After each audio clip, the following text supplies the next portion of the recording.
and we're going to talk to the former head coach of the Canadian Football League, and you talk about an impressive list of accolades. Steff Kruck is in that category. Coach Kruck will join us here.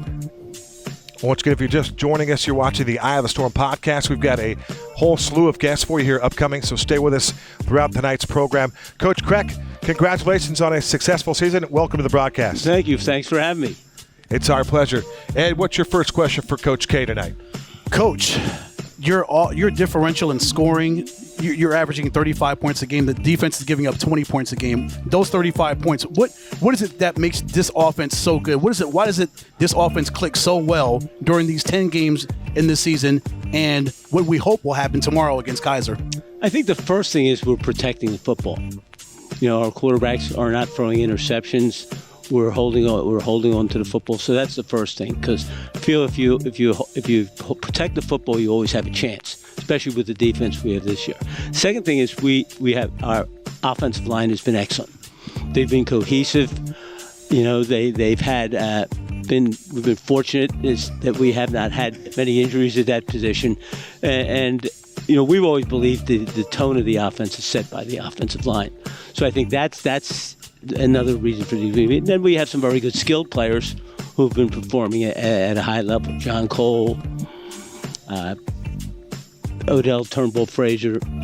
Odell. Coach, you know that Sid Turnbull Frazier goes by Odell. We didn't know that till today. See, did you know that, Coach? Sometimes they even call him Odell Turnbull Frazier Beckham. Yeah. Coach Coop knew that. I like to shorten it up, call him Della, something like that. But I've been calling the Bull here this afternoon, or Mr. Frazier. He has been putting on a show here the last couple of weeks. But, Coach, let's talk about those quarterbacks. You have done a tremendous job developing the quarterbacks. We talk about, and Coach Bowen refers to it, it's bringing them and recruiting them here to HCU is one thing, but developing their skill set is an entirely another thing. You've been able to do that with several quarterbacks.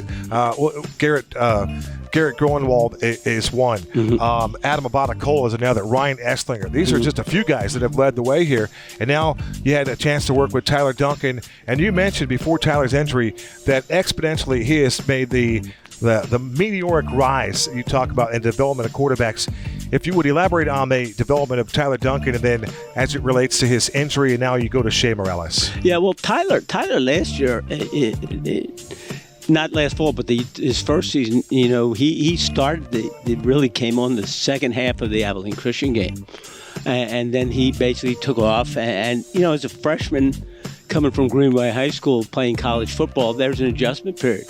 And he had some success as a true freshman, but then he just took off after that. And it's, I think, more the intangible than the tangible.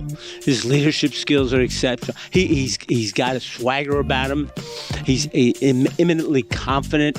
And he's one of those guys, and like I tell quarterbacks, one of the most important traits a quarterback can have, and there's no drill for it, is the ability to make players better. And Tyler's the one of those guys that can do that. As we talked earlier, you know, before his injury, he was 9 for 9 passing, you know, in that first game in the spring. So, you know, Tyler won't miss a beat, and you know, he's been involved with us during his injury time.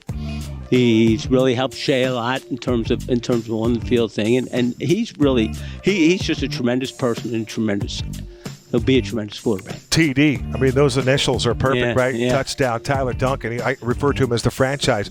But, you know, you just look and see what he's been able to do early in his career. I think when he went down with that collarbone injury, he was the most efficient and leading passer in the country. Yeah. Total offense, a little over 353 yards a game. That's just miraculous. Yeah, it is, really. Yeah, before that injury, he was the 3-time SAC Offensive Player of the Week, so he was rolling before. He sure was. Before he injured himself. Sure was. Coach, it's always tough to lose players, especially at that quarterback position when you lose Tyler. But Shea Morales comes in, and he had his struggles early on in that Langston game, but you saw him continue to grow during that game, and ever since then, he's been on a roll as well. He got his first SAC Offensive Player of the Week this past week. What have you seen from Shea and his transformation and this kind of shift from Tyler to Shea? Yeah, well, we have to adjust. The best thing you can do as a coach is give your players what they do best. You know, he's a different player than Tyler. got a different mentality than Tyler. So the big thing with Shea, what I'm most pleased with him is that he's improved his completion percentage. I think the first game he played against Langston, he was below 50%. And now the last couple of weeks, he's been close to 70%. And each day with him is a growth period. He's learning a lot.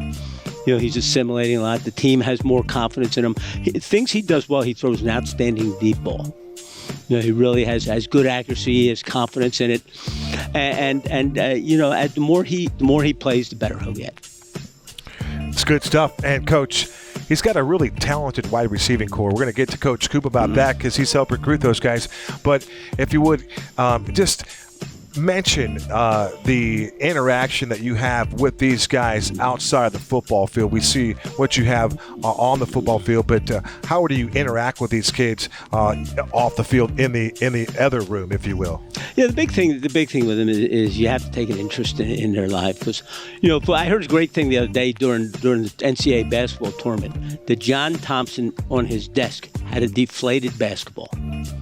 And he said he would show that to his players and said, this is where your career is going to go. Athletics is going to peter out for you. And the importance of really seeing those kids succeed in their futures. Because football is fleeting. And realistically, as an NAIA player, it's difficult to make the next level.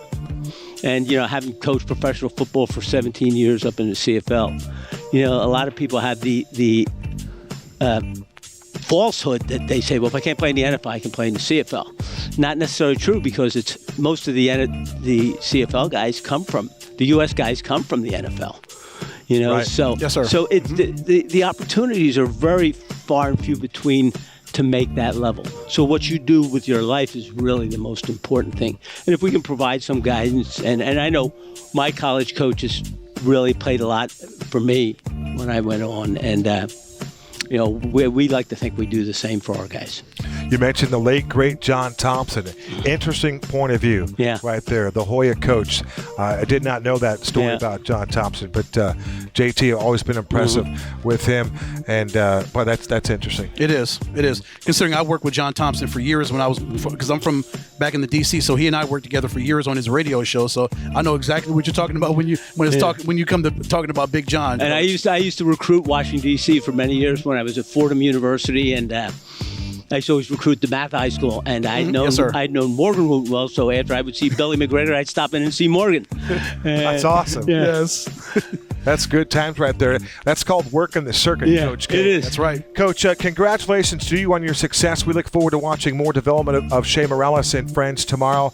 And, hey, we've enjoyed having you on. Stay healthy, my friend, and we'll talk to you tomorrow. Thank you very much. Coach Kruck, our guest here on the Eye of the Storm podcast.